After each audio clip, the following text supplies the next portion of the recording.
আসসালামু আলাইকুম। Thank you very much Deshar Hossain আমাকে ইনভাইট করার জন্য।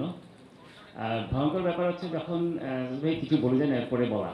আগে বলতে পারলে চাপাবাজি করা যায় আরকি। কিন্তু পরে ওনাদের মতো জ্ঞানী লোকজন বললে বলার কিছু থাকে না। সো আমি ওই সাইডে কিছু বলব না। আমি আমার কিছু এক্সপেরিয়েন্স শেয়ার করব যেটা থেকে হয়তো আপনাদের কিছু উপকার হতে পারে। আমার এডুকেশন ব্যাকগ্রাউন্ড আমি মাস্টার্স করেছিলাম ঢাকা ইউনিভার্সিটি থেকে long long time back. Chartered accountancy KPMG থেকে করেছিলাম। পাস করতে পারি নাই ভাই, অ্যাকাউন্টিং আমার মাথা দিয়ে ঢুকে নেই বেশি। সো আমার ফার্স্ট কেরিয়ার স্টার্ট করেছিলাম নেসলেতে। That was long time back 1995 Nestle তখন বাংলাদেশে আসে এবং সেখানে আমি এক্সিকিউটিভ ছিলাম সাপ্লাই চেইনের। তো আমার যখন ইন্টারভিউ হয় তো আমাকে জিজ্ঞেস করেছিল যে সাপ্লাই চেইন বোঝেন? আমি বললাম না বুঝি না। তো যিনি ইন্টারভিউয়ার ছিলেন তিনি বলছেন আমিও তো বুঝি না, আচ্ছা জয়েন করে ফেলেন, পরে আমরা বুঝবো না কী হয়। তো এর একটা বড় কারণ ছিল, আমি আপনাদেরকে বলছি। ফার্স্ট আমি একটা জিনিস বলি, বিএইচআর স্টুডেন্টদের কাছে আমার একটা ছোট অ্যাডভাইস আছে, যেটা অনেকেই বলেছেন যে theory is there, everything is there, but job মার্কেটে যদি আমি চিন্তা করি or entrepreneur, I want to see more of you on going to business. Entrepreneur হন আপনারা, স্কোপ ইজ হিউজ। নিজেদেরকে কিন্তু রেডি করা দরকার।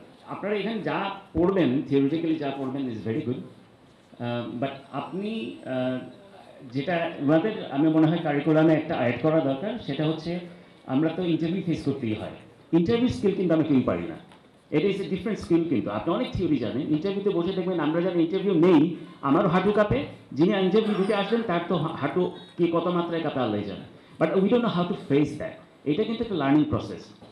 আমি কী জন্য বলছি, আমার কেরিয়ারের মাঝখানে প্রায় 6-7 বছর দেশের বাইরে ছিলাম ক্যানাডাতে। তো তখন আমাকে কিন্তু ওরা গভর্নমেন্ট থেকে ট্রেন করেছিল how to right resume and interview skills for the Canadian market. চিন্তা করে দেখেন, কিন্তু আমাদের এগুলো কিছু নাই, আমরা খালি থিওরি পড়াচ্ছি then one you have all big certificates, যেটা এজ বলছিলেন, দেন আপনি যখন প্র্যাকটিক্যালি কারোর সামনে বসবেন আপনি কিন্তু আর লিঙ্ক করতে পারছেন না। সো আমি কেন বলছি মজার জিনিস, সেটা হচ্ছে আমি যখন জয়েন করি নেসলেতে, দ্যাট ওয়াজ 1995-এ, সেপ্টেম্বরে জয়েন করি। যেহেতু আমার ব্যাকগ্রাউন্ডে অ্যাকাউন্টিং, আমি কন্ট্রোল জিনিসটা ভালোই বুঝি, ইন্টারনাল কন্ট্রোল। জয়েন করে দেখলাম যে ভদ্রলোক আগে ছিলেন, উনি হেড অফ দি অ্যাকাউন্টস ছিলেন, ওনার আন্ডারে সাপ্লাই চেইন ছিল, উনাকে তারা সামহাও সরাই ফেলেছেন আর কি। হেড অফিসে নিয়ে গেলেন, পরে হি ওয়াজ ফায়ার্ড। আচ্ছা, আমাকে বললো যে তুমি এটাকে একটু দেখো। তো আমি প্রথমেই ঘেটে দেখলাম যে আসলে উইকনেসটা কোথায় ছিল। দেখলাম যে ওনার ইন্টারনাল কন্ট্রোল ইনভেন্টরিতে ম্যাচ ছিল। স্যার ফিক্স দ্যাট থিং 2 মাস। ডিসেম্বর মাসে আমাকে দেখে, আমার এমডি ছিল ব্রিটিশ, ওখানে সব বাইরের দেশের বাইরে ছিল আর কি ম্যানেজমেন্টে। দেখে বলছে যে we are really happy, by this time audit হয়েছে, ইন্টারন্যাশনাল অডিট হয়ে বল we are really happy, we are to promote you as a manager. তো আমি প্রমোশন পেতে 6 মাসের ভিতরে, কিন্তু 3 মাসের মাথায়। তো আমি একটু কনফিউজ হয়ে জিজ্ঞেস করলাম যে প্রমোশন দিবে, আমি তো কোম্পানি কিছু এখনো জানি না। তো এমডি বললো don't worry, will be there to support you. তাই বললাম আমি আব্বাকে জিজ্ঞেস করি। তো বলছে হ্যাঁ শিওর, ইউ ক্যান আস্ক। তো আমি বাবাকে গিয়ে জিজ্ঞেস করলাম যে আমাকে বলছে প্রমোশন দিয়ে ম্যানেজার বানায় ফেলবে 3 মাসের ভিতরে, আমি তো বুঝতেছি না। বলছি take the challenge. The one of the thing that is very important I learn, taking challenge. আপনার যা কিছু লাইফে আসবে চ্যালেঞ্জ হিসাবে নিতে হবে। কিন্তু সাপ্লাই চেনের লোকজন কিন্তু প্রচুর চ্যালেঞ্জ ফেস করে, বাট আপনি বলে দেন এটা নেবেন চ্যালেঞ্জ হিসাবে, কারণ ওই যে বাইরের আপনার ডেবিট ক্রেডিটের মতো ওই বাইরে বেরোতে চান না, অ্যাকাউন্টেন্ট এক্স্যাক্টলি অ্যাকাউন্টেন্ট হতে চান। সো ওইখানে আমার একটা লার্নিং। এবং ওই সময় আমি যেটা দেখেছিলাম নেসলেতে থাকতে, আমার এমডি যিনি হি ওয়াজ এ ব্রিটিশ পার্সন। আমার এডুকেশন লাইনে একজন সিএ পড়তেন, আমার একজন টিচার ছিলেন, খুব নাম করা লোক, আপনার চিনলেন, সাইফুর রহমান স্যার ছিলেন, মন্ত্রী। উনার স্টুডেন্ট ছিলাম, পরে বেশি দিন চান্স পাই, উনি মন্ত্রী হয়ে গেলেন, আমরা ছাত্রী থেকে গেলাম। তো উনি আমাকে একটা জিনিস বলেছিলেন, একবার একটা ফর্ম আনতে পাঠিয়েছেন, আমেরিকান এক্সপ্রেস ব্যাংক বলে একটা ব্যাংক ছিল তখন, আপনারা দেখেছেন কিনা জানি না। তো একটা ফর্ম আনতে পাঠিয়েছেন, ফর্মটা নিয়ে এসেছি। আনার পরে বললেন যে উনাকে আমি দিছি ফর্মটা। তো বললেন এটার দাম কত? উনি তো সিলেটি ভাষা বলতে, এটার দাম কত? তাহলে এটা দাম নাই, ফ্রি। তাহলে আরেকটা হই, মানে দুইটা আর কি। তাই আমি বললাম স্যার একটাই তো হলে হবে, ফ্রি পাইলে দুইটা, পয়সা দিলে একটা। This is one of the learning I found, because পরবর্তী লাইফে কোর্সেরা বলে একটা ওয়েব আছে, they are offering many many courses. আমি সেই কোর্সেরাতে প্রচুর কোর্স করেছি, স্ট্র্যাটেজিক ম্যানেজমেন্টের উপরে, প্রোডাকশন প্ল্যানিংয়ের উপরে। বাট মেইনলি কোর্সগুলো যেটা করেছিল যেটা ইন্টারেস্টিং, সেটা যে marketing management, sales management, accounting and finance, finance for non finance, এইগুলো কোর্সগুলো করেছি, যেটা আমার রিলেটেড না। আচ্ছা, এটার বেনিফিটগুলো কিন্তু আমি অল থ্রু মাই লাইফ পাচ্ছি। তো ওই একটা জিনিস আমার মাথায় আছে যে ফ্রি পেলে দুইটা, তো কোর্সের কিন্তু ফ্রি অফার করতে, এখন টাকা অফার করে আমি কোর্সের ঢুকি না, টাকা দিয়ে দরকার নেই কিনা। তো সিএ ওই যখন নেসলেতে জয়েন করলাম, তো এমডি আমাকে তখন বললো যে দেখো Riaz, you don't need to work every day, you don't need to, এবং তোমাকে নেসলে নিয়ে চিন্তা করার দরকার নেই, তুমি চিন্তা করবা ফর ইয়োর সেলফ, প্রত্যেক দিন do something so that you can enrich your resume, that is very important. All through my life I did that. মানে প্রথম থেকেই আমার অবজেক্টিভ ছিল আমি কিছু একটা করবো যাতে রেজিউমেতে একটা পয়েন্ট হিসেবে অ্যাড করা যায়। আমাদের খেয়াল করে দেখেন, আপনারা যতজন রেজিউমে দেখবেন আমার কাছে আসে যখন আমি স্ক্রুটিনি করে দেখি, আমরা কিন্তু ওখানে অ্যাচিভমেন্ট লিখি না, আমরা জব ডিসক্রিপশন লিখি, কী করি সেই লিখি, কিন্তু we don't put it as a number, এবং অ্যাচিভমেন্টগুলো লিখি না। That is to be there, যে আমি অ্যাচিভ করলাম কি। এবং তখন কাজ করার সময় যেহেতু আমার অ্যাকাউন্টিং ব্যাকগ্রাউন্ড ছিল, তখন আমাকে পড়ে বললো তারা যে না তোমার ফ্যাক্টরি অ্যাকাউন্টসটা দেখতে হবে। আচ্ছা ঠিক আছে, নিলাম দায়িত্ব। তাহলে তুমি এইচআরটাও দেখো, নিলাম দায়িত্ব। সো এইচআর, সাপ্লাই চেইন, তারপর ফাইন্যান্স সব দিয়ে ফ্যাক্টরি চালাচ্ছিলাম। দেন সাডেনলি আপনার ট্রান্সকম ছিল তখন লোকাল শেয়ার হোল্ডার, ওরা করে দিল, নেসলে নিয়ে নিল, সাই মুভ ব্যাক টু হেড অফিসে আসলাম ডিস্ট্রিবিউশন এবং সাপ্লাই চেইন হেড হিসেবে। So everything was under one umbrella. এবং তখন থেকেই ওই কস্ট সেভিং টেভিং ইত্যাদি ইত্যাদি খুব অনেকগুলো ইস্যু ছিল। ওয়ারহাউস ছিল 11টা, এটা কমাইতে হবে, কমাই ফেললাম আমরা। So it was all this things, 6 years I was there. তারপর আমি বাইরে চলে যাই, আমি সাপ্লাই চেইন উপরে পড়ালেখা করতে। 6 বছর ওখানে I was really lucky. I work with Walmart, Excel Mobile and Bell Canada, 3টা কোম্পানিতে কাজ করেছিলাম। ওয়ালমার্টে ছিলাম ইনভেন্টরি ম্যানেজমেন্টে, আর বাদ বাকিতে ট্রেনিং সাইডে কাজ করতাম অন্য দুটো কোম্পানিতে। দেন আই কেম ব্যাক, বাংলাদেশে আসি। 2009-এ এসে বাংলাদেশ এডিবল অয়েলে জয়েন করি, মাল্টিনেশনাল কোম্পানিতে সাপ্লাই চেইন হিসেবে, হেড সাপ্লাই চেইন। তারপর একটা অস্ট্রেলিয়ান মাল্টিনেশনাল কোম্পানি ছিল, মাইনিংয়ের উপরে কাজ করতো। মাইনিং বিজনেস আমার জানা ছিল না, মনে হলো একটু শিখি, তো ওখানে কাজ করছি, বাট ওইটা গভর্নমেন্ট পারমিশন দেয় নাই। After 6 months they closed down, so I joined Novartis. Novartis is 6-7 years, then Novartis ছেড়ে Novartis ছেড়ে সিঙ্গারে, সিঙ্গারে কাজ করলাম 2 বছর, সিঙ্গার ছেড়ে অ্যাপেক্সে। Now all these years I learned many things, I did many things for the organization. আমি একটা জিনিস share করি, অ্যাপেক্সে যখন ইন্টারভিউটা হয় তখন অ্যাপেক্সের ওনার বাবা এবং ছেলে, তো মনজুর আলহী সাহেবের সাথে আমার ইন্টারভিউ। তো উনি ইন্টারভিউ সময় আমাকে জিজ্ঞেস করছেন যে উনি সেট করেছেন করোনার সময় আর কি, রাত্রে 8টা থেকে আপনার সাথে আমরা একটু আলাপ করবো। Very good. তো রাত্রে 8টা থেকে ইন্টারভিউ শুরু হয়েছে রাত 10:30 পর্যন্ত। বলছেন দেখেন আমি ইন্টারভিউ নিতে চাই, বসি নাই, কারণ ইন্টারভিউ নেই না, বাট আপনার ভিডিও দেখে মনে হচ্ছে আপনার সাথে গল্প করি। And literally it was story, I was making fun. So ওইখানে উনি খুব মজার একটা কথা বলেছেন, যেটা আমার আপনাদের একটু শেয়ার করা দরকার। বলেছেন দেখেন আপনি তো সাপ্লাই চেইন তো আপনি কাজ করেছেনই, কিন্তু আপনি ফাইন্যান্সও কাজ করেছেন, এইচআরে কাজ করেছেন। উই ওয়ান্ট সামওয়ান যারা এই টাইপের ব্যাকগ্রাউন্ড থেকে এসে আমরা অর্গানাইজেশনটাকে চেঞ্জ করতে চাই। It's a local company, but we want the culture of multinational companies. এটা তার ড্রিম, উনি এই জায়গায় নিয়ে যেতে চান। অ্যাপেক্সে কিন্তু প্রচুর মাল্টিনেশনাল, মানে ইন্ডিয়ানরা আছেন, এমএনসিগুলো থেকে এসছেন। সালাম ভাই যেটা বলছিলেন, আপনি জানেন যে প্রচুর এমএনসিগুলো থেকে এখানে এসছে। তো ওরা they want to build up the culture. তো আমি এটা কেন বলছি, মালিকদের সবসময় যে পয়সা বানানোর ধান্দা তা কিন্তু থাকে না, তারা কিন্তু সাস্টেনেবিলিটি যেটা বলছিলেন ভাই, যে that's one of the crucial for them right now. কারণ ওরা জানে কালকে ওনাদের ব্যবসা নাও থাকতে পারে। There are many companies he already mention যে নাই, বিজনেসে নাই, খুব বড় ছিল, উঠে গেছে, and they know that. So এই জন্য সাস্টেনেবিলিটি করার জন্য তারা অনেকগুলো কাজ করেন। সো আমি পার্সোনালি আপনাদেরকে বলবো, রিকোয়েস্ট করবো, কেউ শিখাক না শিখাক, আপনারা নিজেদের থেকে নিজেদেরকে ডেভেলপ করে নিন। Think your self. আমার নোভার্টিসে যিনি আমার রিজনাল হেড ছিলেন, তার সাথে আমাদের কালচারটা একটু ডিফারেন্ট। ওখানে প্রতি বছরই সেশন হতো, ডেভেলপমেন্ট সেশন। বস শিখাবেন জুনিয়রকে, সাকসেসর কেমনে হবেন না হবেন ইত্যাদি ইত্যাদি, রিজনাল পোস্টে যেতে গেলে কী করতে হবে। তো উনি আমাকে বলতেন যে think your self age a product, নিজেকে প্রোডাক্ট হিসেবে চিন্তা করবা। কারণ তুমি যখনই নিজেকে কোনো একটা পার্সন হিসেবে চিন্তা করবা, তোমার ভিতর অন্য জিনিস কাজ করবে না। বাট যখন প্রোডাক্ট হিসেবে চিন্তা করবা, তখন সেলিংয়ের একটা ইস্যু আসবে। মানে আমরা দেখেন এখানে কতজন বসে আছে, সবাই যদি নিজেকে প্রোডাক্ট হিসেবে চিন্তা করি, তাহলে যেটা হবে, আমি নিজেও চেষ্টা করবো নিজেকে বিক্রি করার। The market is there, but you have to sell our self. আমরা কিন্তু সাপ্লাই চেনের যেটা বলছিলেন যে আমরা কি সিইও হতে পারি কিনা, অবশ্যই হতে পারি, বাট আমরা জানি না নিজেকে কীভাবে সেল করতে হয়। দ্যাটস ওয়ান অফ দ্য, আমি বলবো যে weakest the bad weak point of any supply chain profession. আমরা আমাদের কাজে খুবই ভালো, বাট আমরা যে কাজে ভালো এটা বলার যে ফোরাম, ওইটা বলার জায়গা, সেটা কিন্তু আমরা জানি না, কীভাবে বলতে হবে সেটা কিন্তু জানি না।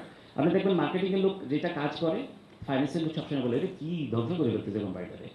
তারপর সাপ্লাই চেইন লোক তো বলে কোনো কামেরই না, কিন্তু ওরাই কিন্তু সবার উপরে থাকে, এমডি কিন্তু ওরাই হয়। সেলসের লোকজন সেল করে, অনেক বেশি খরচও করে, আপনি কিন্তু খরচ সেভ করেন, কিন্তু আপনি তালি পান না, তালি কিন্তু ও পায়। এর কারণটা কি? কারণ আমরা বলতেই জানি না, আমাকে কিন্তু বলা শিখতে হবে যে না, আমি অলসো কন্ট্রিবিউটিং, আমি কিন্তু অর্গানাইজেশনের সবচেয়ে বড় জিনিস। One of the very important সালবেট যে বিজনেসে দুটো পার্ট থাকে। একটা হচ্ছে কি আপনারা যখন, আপনারা তো সবাই এক্সপিরিয়েন্স, ইউ নো দ্যাট। একটা হচ্ছে কি অপারেশন সাইড থাকে, একটা বিজনেস সাইড থাকে। বিজনেস সাইডটা আমাদের বোঝা দরকার, আমরা কিন্তু অপারেশন ভালোই বুঝি, বিজনেসটা আমরা বুঝি না।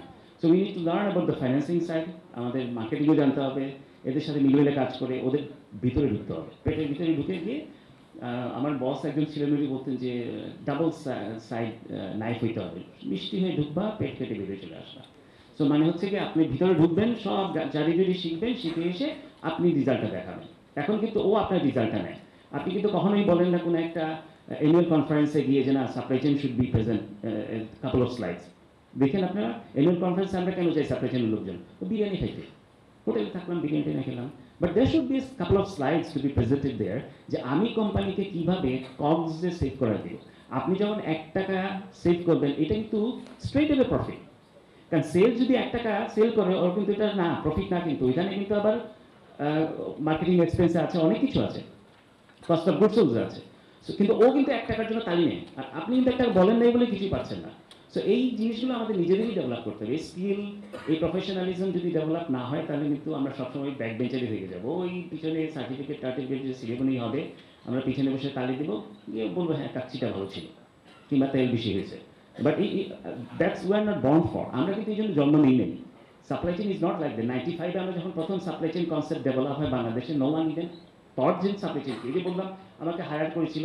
অ্যান্ড দেন তখন একটা ম্যাকেনজি গ্রুপ, আমরা জানি না আপনারা জানেন কি, that is very famous consulting farm, আমরা এবং দুইটিকে একসাথে করে তারা সাপ্লাই চেইনের ফোরকাস্টিং কেমনে করতে হয়, প্রোডাকশন প্ল্যানিং কেমনে করতে হয়, এই দুইটা দিয়ে প্রথম শুরু করে। So we are the pioneers in Bangladesh to learn how the supply chain process, and the SNOP meeting, মারামারি হইতে SNOP মিটিংয়ে ওরা বলছে যে এটা হবে, মারামারি হবে, কাটাকাটি হবে, তারপর একটা রেজাল্ট আসবে। That thing we started first. But interestingly আজকে কিন্তু ইভলভ হয়ে কোথায় চলে এসছে, ঠিক আছে? এখন আর SNOPও বলে না, now it's renamed S SNBP process. So এই জিনিসগুলো কিন্তু আমাদেরকেই জানতে হবে, আমাদেরকে বলতে হবে, we have to speak out. আমরা যদি না বলি, ওই বলে না যে ছোট বাচ্চা না কানলে মা কিন্তু দুধ দেয় না। So we have to speak out, এবং আমাদেরকে নিজেদের বলি নিজেদেরকে ক্রেডিটটা নিতে হবে। আমি আর বেশি কিছু বলতে চাই না, শুধু একটাই বলবো, এই যারা ইনস্টিটিউটটা চালাবেন, যারা এই সার্টিফিকেশন দিবেন, তাদের ক্ষেত্রে আমার একটা রিকোয়েস্ট থাকলো, যারা সাপ্লাই চেইনে পড়ালেখা করবেন, please build them as a supply chain professional. সার্টিফিকেটের দরকার নেই তাদের, তারা দে আর নলেজেবল, তারা সার্টিফিকেট দেন না দেন, কিন্তু ইন্টারভিউতে যাতে প্রফেশনালি ফেস করতে পারেন, তাদের রেজিউমেতে কীভাবে লিখতে হবে, প্রফেশনালি লেখা যায়, এই জন্য আলাদা এক্সট্রা কারিকুলাম একটা কোর্স রাখেন, যেটা তারা মার্কেটে প্রেজেন্টেবল হতে পারেন। They want to be the number one. ওখানে যাতে হায়ার যিনি করবেন তিনি যাতে কনফিউজ হয়ে যান, তিনজনই বেস্ট কাকে নিব, এখন কিন্তু সেটা হচ্ছে না। সো ওই জায়গাটায় ওনারা একটু কারিকুলাম, এবং আপনি দেখবেন ইন্ডিয়ান ইঞ্জিনিয়ার এবং বাংলাদেশি ইঞ্জিনিয়ার, দ্য বাংলাদেশি বুয়েটের ইঞ্জিনিয়ার কিন্তু মাচ বেটার, কিন্তু why the Indian engineers are hire? কারণ they know how to sell themselves. তারা তাদের রেজিউমে দেখলে কিন্তু আপনি ঘাবড়ে যান। আমি নেক্সটে অনেক ফাইট করেছি ইন্ডিয়ান না নেওয়ার জন্য, but end of the day our BUET engineers can't speak, unfortunately, I am sorry to say. একটা ইন্টারভিউতে বসে প্রেজেন্ট করতে পারছেন না, অথচ যারা এই ইউনিভার্সিটিতে চান্স পান নাই বইটা, তারাই কিন্তু আপনার খড়গপুরে কিংবা কানপুরে পড়তে গিয়ে সার্টিফিকেশন নিয়ে এসে ফাটাফাট ইংলিশ মানে ধুমধাম কথাবার্তা বলে ইন্টারভিউতে দিয়ে চান্স পেয়ে যাচ্ছে। So we need to develop ইনস্টিটিউশনেরগুলো কাজ কিন্তু ওই জায়গাটায়। ইনারা যারা সার্টিফিকেট দিলেন তাদের কাজ ওই জায়গাটায়, যে আমরা শুধু সার্টিফিকেট দিচ্ছি না, will make you as a product যেটা সেলেবল হবে মার্কেটে। We can sell yourself like that. Certificate অনেক আছে ভাই, বাজারে অনেক পাওয়া যায়, but don't go for the certification, try to make it as a saleable product হিসেবে যাতে হয়। আমি একটা প্রোডাক্ট বানাবো এখান থেকে। Thank you very much. Question? আচ্ছা, এভাবে রেডি থাকেন, আমি আনসার জানি না। আসসালামু আলাইকুম। জি স্যার, আপনি তো অনেক সেভারাল ইউনিভার্সিটিতে জব করেছেন এবং জি করছেন এখন। জি তো স্যার ফ্রেশার হিসেবে স্যার সাপ্লাই চেইন ফিল্ডে ইন্টারভিউ বোর্ডে কোন কোন বিষয়গুলো নোটিস করা হয়? আর স্যার এখন স্যার অনেক এমএনসি থেকে স্যার সিভি স্ক্রিনের ক্ষেত্রে সাইকোমেট্রিক টেস্ট অনেক গেমসের মাধ্যমে স্ক্রিনটা করা হয়। তো এখানে কোন কোন বিষয়গুলো ম্যাটার করে আর CV screen? Thank you sir. প্রথমে আসি, আপনারা, আমি জানি না আপনাদের কার কথা, আমার কিন্তু 7টা রেজিউমে রেডি স্যার। কারণ কি জানেন, আমি আপনার কটা রেজিউমে রেডি আছে? একটা, দুইটা ও হবে না, 7টা থাকতে হবে। আচ্ছা, that's why I am saying that আমরা করি কি ওই একটাতেই পাঠাতে থাকি, দুইটাতে পাঠাতে থাকি, আমরা কিন্তু নিড ওয়াইজ নিজেকে সাজাই না। সো দেখবেন একটা কোম্পানিতে খুঁজতেছে সাপ্লাই চেইনের লোক, তারা বলছে এটা ক্রাইটেরিয়া থাকতে হবে, আমি কিন্তু একটা রেজিউমে বানিয়েছিলাম, এটা ফরওয়ার্ড করে দিচ্ছি। তো এখন যেটা হয়েছে অটোমেশনের কারণে, অটোমেশন সিস্টেমকে বলা হয় কি তুমি এইটা সার্চ করে বের করবা, 3 ইয়ার্স এক্সপিরিয়েন্স, ডিমান্ড প্ল্যানিং। ও কিন্তু ওয়ার্ড খোঁজে, মানুষ খোঁজে না। ও ওয়ার্ড খুঁজবে, আপনার ওয়ার্ডে না পাইলে আপনি রিজেক্টেড হয়ে যাচ্ছেন। So this is one of the important things, every অ্যাডভার্টাইজমেন্টের ভিতরে যা রিকোয়ারমেন্টস চায় সেটা কিন্তু আপনার রেজিউমেতে বিল্ডিং করতে হবে। সো এই জন্য আপনার দেখবে সাপ্লাই, আপনার রেজিউমেগুলো চেঞ্জ হতে থাকবে। This is one. Another trick I should share with you. বাংলাদেশে এটা চলে, দেশের বাইরে কোথাও এটা চলে না, সেটা হচ্ছে ছবি থাকে একটা, আমরা ছবি দিই। এই ছবিটা আপনারা আল্লাহর রাস্তে পাসপোর্টের ছবি দেন না, পাসপোর্টের ছবি কিন্তু পাসপোর্টের জন্যই দেয়। রেজুমের ছবি হইতে হবে profile. Now you go to, because this is your life, this is your life, spend some money. Professional যে ফটোগ্রাফার আছে, যারা প্রফেশনাল ফটোগ্রাফি করে মডেলদের জন্য, তাদের কাছে বলুন ভাই আমার একটা প্রফেশনাল, পিছনের ব্যাকড্রপ থাকবে হোয়াইট, কিন্তু আমাকে একটা রেজুমের জন্য প্রোফাইল ছবি দেয়, দেখবেন সে প্রোফাইল ছবি তুলে দিবে। Put that one on the resume. ওইটা কিন্তু অনেক ইম্পর্টেন্ট জিনিস, because that's the first look. বলে না দর্শন দেয়, প্রথমে দর্শন দেয়, তারপরে গুণ বিচারে। ছবি দেখেই প্রথমে ঠিক করবে একে আমি নিব কি নিব না। And then you go for the interview. আপনি কিন্তু সব থিওরি জানেন, বাট সবচেয়ে বড় প্রবলেম হয় কি ফ্রেশারদের জন্য, ফ্রেশাররা থিওরি জানলেও যিনি ইন্টারভিউ নিচ্ছেন তিনি মনে করেন যে ও তো কিছুই জানে না। তো এটা একটা প্রবলেম, ঠিক আছে? But this is not a problem, this is challenge. So আপনি যেটা করবেন, ইন্টারভিউ বোর্ডে যারা আছেন তাদেরকে একটু জেনে নিতে হবে কারা কারা ইন্টারভিউ নেবেন, নিজের যদি পসিবল হয়, তারা কোন কোন এরিয়া। সাপ্লাই চেনের বিষয়ে তো আপনি কথা জানবেনই, সেটা তো আপনার থিওরি আছে। But when you sit for the interview, the very important thing is try to not to, তাদেরকে খুশি করার দরকার নাই অন ইউর সাবজেক্ট ম্যাটার, ঠিক আছে? তাদেরকে খুশি করার দরকার তারা যেটা শুনতে চান। The only thing why the people hire, মানে একটা কোম্পানি অ্যাপেক্স আমাকে কেন হায়ার করেছে, আমি তো অ্যাপেক্সের আত্মীয় না, কিংবা একটা মাল্টিনেশনাল কোম্পানি কেন আপনাকে হায়ার করবে? দ্য মেইন রুট কজ হচ্ছে সে একটা প্রবলেমে পড়েছে, and he wants a problem solver, simple, ঠিক আছে?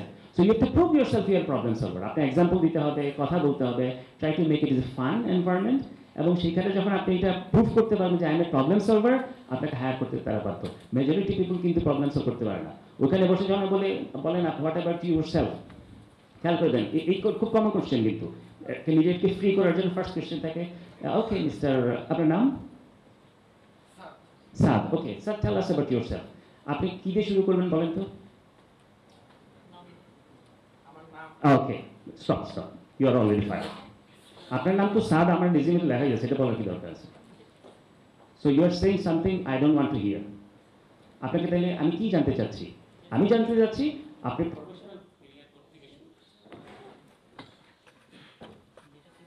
I don't want education. তো তার মানে কি, আপনি যখন পড়ালেখা করছেন you have to create some sort of activity যেটা আপনাকে সেল করতে পারে। আপনি প্রথমেই ওখানে যাবেন যে আমি এইটা সোশ্যাল, এটা কাজ করি, এটা করি, এবং এইটার কারণে আমি পিকনিক অ্যারেঞ্জ করেছি, সো দ্যাট ডেমনস্ট্রেটেড আমি টিম লিডার। আমি এটা অ্যারেঞ্জ করেছি, এটা ডেমনস্ট্রেটেড আমি টিম প্লেয়ার। এই প্রবলেম যখন আপনি হাইলাইট করতে হবে, তারা কিন্তু খুব মজা পাবে, আরে ইন্টারেস্টিং তো। এবং আমরা যখন এক্সাম্পল দিই তখন কিন্তু খালি প্রফেশন থেকে দিই। Why not? আমার এখনো মনে আছে, আমাকে এই সিঙ্গারে জয়েন করার সময় সিঙ্গার টার্কিশ কোম্পানি কিনে নিয়েছে, ওরা ইন্টারভিউ জিজ্ঞেস করছিল। তো আমি তখন বলছিলাম যে দেখো, কাস্টমার সার্ভিস যদি আমাকে বলো, কাস্টমার সার্ভিস আমি থিওরিও শিখি নাই, কোনো এমএনসি আমাকে শেখায় নাই। কাস্টমার সার্ভিস শিখেছিলাম আমি যখন কানাডায় যাই তখন আমি প্রথম 6 মাস একটা রেস্টুরেন্টে কাজ করতাম, ঠিক আছে? বাস বয় বলতো, একটা ময়লা টেবিল ক্লিন করে। তো লাঞ্চ টাইমে কোনো কেউ সার্ভিস দেওয়ার নাই, আমাকে বলছে অর্ডার নেওয়ার জন্য। আমি অর্ডার নিতে এসেছি, তখন আমাকে বলছে যে ম্যানেজার দেখে আমাকে বলছে yes come here, you should not take like that, because ছোটো একটা বাচ্চা ছিল, ওই বাচ্চাকে জিজ্ঞেস করতে হবে, আর বাচ্চা মাকে জিজ্ঞেস করছে ও কী খাবে। বলছিলাম বাচ্চা আমার কাস্টমার, ওকে জিজ্ঞেস করে কী খাবে। আমি আবার জিজ্ঞেস করলাম, ম্যানেজার এসে বলছে সরি ও তো নতুন, ও শিখছে। তাই আমি বাচ্চাকে what you like to have, ও বললো পাস্তা। তারপরে পাস্তা যখন দিলাম, তখন আমি তাকে জিজ্ঞেস করলাম anything else, yeah some sauce and butter. দেখেন, সো কাস্টমার সার্ভিস আমি ওখান থেকে শিখেছি আর কি। আমি কোথাও শিখি না, আমি এপেক্স আমেরিকা থেকে কোর্স করে ডরা কেউ শেখায় না। You learn it and then you share in the ইন্টারভিউতে। এগুলো শেয়ার করেন, ইন্টারভিউতে শেয়ার করলে লোকের খুব মজা পায়। কিন্তু আপনার লাইফ থেকে আপনার ওয়াইফ, আপনার বান্ধবী কী বলছে শেয়ার দেয়, আপনি তখন দেখবেন ইন্টারভিউ আপনার পকেটে, ইন্টারভিউ আপনার পকেটে আসে। I think I could clear you out on that man. Okay okay, আর সময় চলে গেছে।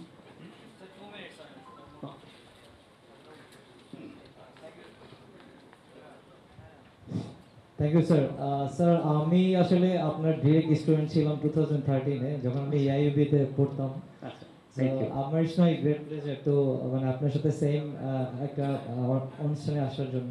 স্যার আমি এখন রাইট নাও হন্ডাতে আছি, সাপ্লাই চেইনে আছি প্রোগ্রামিংটা। কংগ্রেচুলেশনস। জি থ্যাংক ইউ স্যার। আমার ওভার 7 ইয়ার্স এক্সপিরিয়েন্সেস এখানে। স্যার রিসেন্টলি আমরা স্যার যেটা প্রবলেম ফেস করছি আর কি, জাস্ট একটা অপিনিয়ন জানার জন্য আপনার কাছ থেকে। যেমন আমরা স্যার যেহেতু জাপানিজ কোম্পানি, তো তারা একটা চিন্তা করে অলওয়েজ যে টুমরো উইল বি বেটার, এবং আমরা যেটা চিন্তা করি যে দিন চলে গেছে ওটাই ভালো ছিল। মানে ডিফারেন্সটা বেসিক্যালি তাদের সাথে আমাদের থিংকিং এর ডিফারেন্স এরকম। সো আমরা স্যার যখন সাপ্লাই চেইন নিয়ে যখন সিনিয়র স্যাররা যখন বললো যে প্রবলেম নিয়ে চিন্তা করতে হবে, আমরা একজন স্যার আপনি বলেন এক একজন সেলেবল প্রোডাক্ট হতে হবে, আমরা স্যার ওই থিংকিংটা করার মতো আসলে টাইম এবং সময় কতটুকু আমাদের এখানে সাপ্লাই চেইন যারা আছেন এখানে অর্গানাইজেশনে বসে পান। আমার স্যার পার্সোনালি যেমন যে আমার ডিপার্টমেন্টে হয়তো 6 to 8% দরকার ছিল, সেখানে আমরা হয়তো 4 জন আছি। আমাদের প্রোডাকশন আউটপুট বের করতে হবে, আমাদের অন টাইম র ম্যাটেরিয়াল সাপ্লাই করতে হবে। আমরা কিন্তু ডে টু ডে অ্যাক্টিভিটিস নিয়ে আমরা ডেইলি খুব ব্যস্ত থাকি, এবং আমাদের যারা ম্যানেজমেন্টে যারা আছেন ঠিক আছে, তারাও স্যার ডেফিনেটলি তারাও অনেক busy for the long term goal নিয়ে। সো এই ক্ষেত্রে স্যার আমাদের as a supply chain sir আপনারা যারা সিনিয়র আছেন, যে ডেফিনেটলি আপনারা আমাদের ডিপার্টমেন্ট বস হিসেবে আছেন, তো এই ক্ষেত্রে স্যার আপনাদের কতটুকু মানে আমাদের জন্য সাজেশনস থাকবে how we overcome this situations. Thank you sir.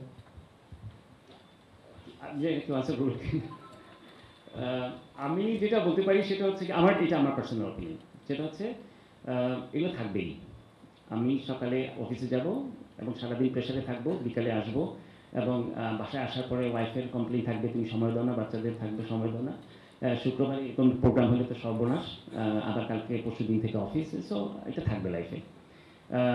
কিন্তু এই অবস্টাকল সেগুলো কাটাইতে হবে। এটা একটা রাস্তা হচ্ছে, আপনি কিন্তু ডেফিনেটলি 8 ঘন্টা কাজ করেন না, ঠিক আছে? আপনি সকালে যান, গিয়ে you start your day as usual with Japanese companies. ওরা আপনার বসার সুযোগও দেবে না, বিকজ ওরা 8 ঘন্টায় 16 ঘন্টায় বানায় কাজ করে। I work with the Japanese people, so I know. The interesting part হচ্ছে আপনি ওদের কাছ থেকে জানেন ওদের মেকানিজমটা কী, প্রসেসগুলো কী। এটাই আপনার জন্য কিন্তু ফিউচার, ঠিক আছে? As a Muslim I can tell you, forget about your past. এটা কোরআন শরীফে আল্লাহই বলে দিয়েছেন যে অতীত নিয়ে তো ভয় পাওয়ার কিছু নেই। Ask me forgiveness, I will forgive you all. So be concern about your future and present. এখন এটা it's a word of Quran. So আমরা এটা যদি ফলো করি তাহলে অতীত নিয়ে অত ভয় পাওয়ার কিছু নেই। আমাকে নিজেকে ডেভেলপ করতে হবে। ডেভেলপের একটাই রাস্তা, you are with the Japanese companies. So learn how they do it, how they become the best in class. Globally এত 1 নাম্বার কেমনে হয়ে গেল তারা, এইটা কিন্তু ভেরি ইম্পর্টেন্ট। সো এটা যখন আপনি জেনে যাবেন, ওইটা যখন কাজ করবেন এগুলোতে, অটোমেটিক দেখবেন আপনার ডেভেলপ। আপনি আলাদা করে গাইড দেওয়ার দরকার হবে না, বাট প্রসেস যখন যাবেন, once you learn their lean manufacturing processes, 5 best practices, all this things you learn, আপনার কিন্তু স্কিল ডেভেলপ হয়ে যাবে। তখন আপনি এই জায়গাতে কিন্তু আপনার একজন হয়ে যাবেন আউট অফ দ্য 10-এর ভিতরে 1 অফ দ্য পার্সন, যেটা হাইলাইট হবে আর কি।